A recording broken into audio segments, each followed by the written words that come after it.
Welcome to the Power of Three. I'm Chad Graham. I'm the Next Steps pastor here at High Point Church, and I am so excited to film my first Power of Three video and dive right into Deuteronomy. I know that while you're doing your reading this last week and the last few weeks, spending some time in Deuteronomy, you might have approached it with a little bit of anxiety, having to go through a book that's traditionally thought to be boring and full of laws and old legal codes, different ceremonial laws, civil laws, things like that. But I want to try to bring some life to Deuteronomy. I love bringing life to the Bible and really looking at how it can impact our lives and shape us. And so I'm just going to go over the context of Deuteronomy and unpack a little bit of what's going on there before we dive into Deuteronomy 6 in our group tonight and talk about the Shema, and we'll dive right in there. So first, it's helpful to know that Deuteronomy is a series of speeches that were written by Moses, and probably something similar to an amanuensis. That's just a scribe that helped Moses write down and record what happened.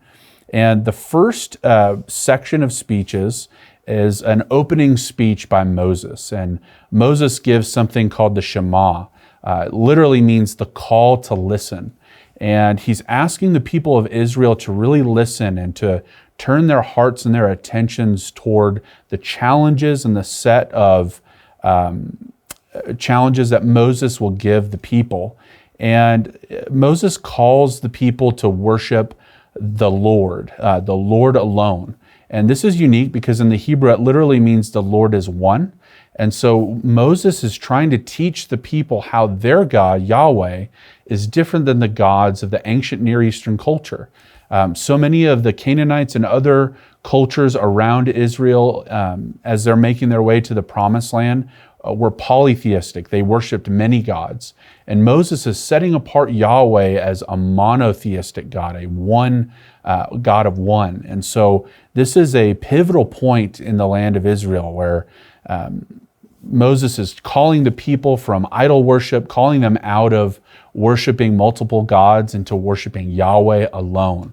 And so this is a pivotal moment in the history of Israel as they prepare themselves to enter the Promised Land. The second arrangement of speeches are actually legal codes and laws. This is where the reading gets a little tough, gets a little dry, but hang in there. This is a really unique way to see how God reveals himself through law. Each of the laws reveals something about God and who he is, what he thinks is important. And so it's really important to kind of posture yourself as you're reading through the laws. What is God doing here? Why does he care about what we're eating? Why does he care about how marriages are arranged in the culture? Why does he care about the way that they worship? The different laws are separated into three categories. We begin with laws about worship.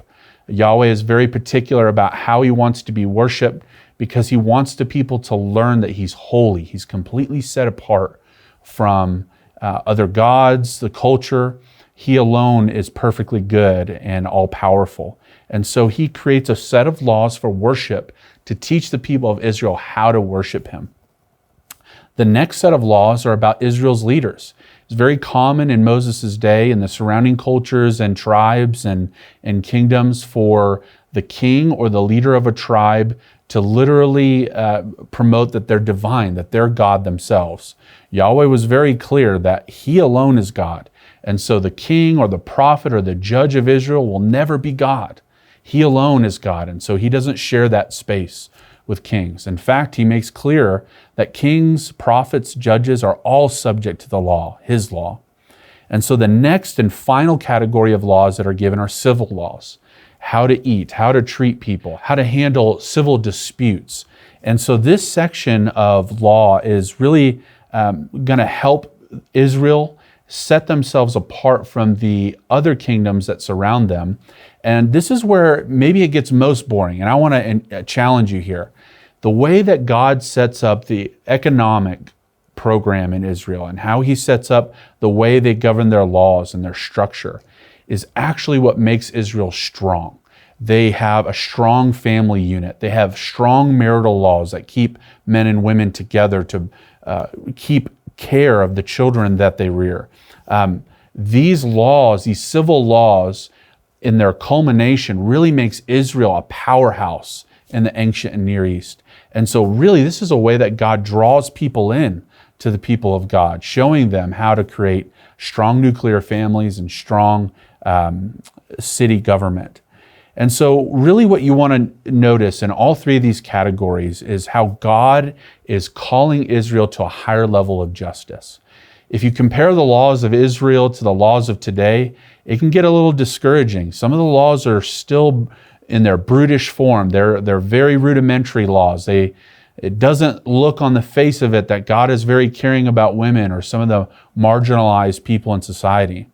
It's better to compare the law that God gives to the other competing laws of the day, like the Hammurabi Code, and see how God is working with his people. He's patient with his people as he woos them into a higher concept of justice. We benefit from this today. A lot of our laws are built on Judeo-Christian foundations of morality. And because God takes this progressive approach to ethics and to law, we now get to reap the benefits of having a higher sense of what's right and what's wrong.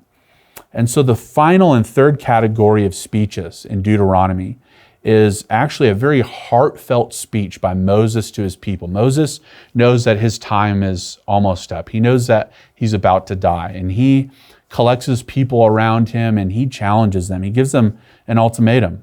He says, "Listen and obey to the Lord, and you will be blessed as a nation. You'll be blessed as an individual, and your families will be blessed. Rebel and famine and decay and corrosion will eat away at the society that is now Israel." And Moses knows in his heart, the text kind of shows us this inner working in Moses. He knows that his people are going to stray. He knows that his people are headed towards rebellion. He's been with them for decades now. He's been with them in the desert and the low points. He's seen them reject God when they were just on the verge of the promised land. And so he knows that they're going to rebel. But Moses still holds hope because he knows that God is just and is full of grace and mercy. And he tells the people, even if you do rebel, you can always turn back to Yahweh, and Yahweh will take you back. Ultimately, the law reveals the heart and the character of God. And so I just encourage you to approach Deuteronomy and the whole Pentateuch, the first 5 books of the Bible, with new, fresh eyes, trying to learn who God is through the law. Thanks for coming and listening to Power of 3. I'm Chad Graham, your Next Steps pastor here at High Point Church, and I hope you guys have a great study.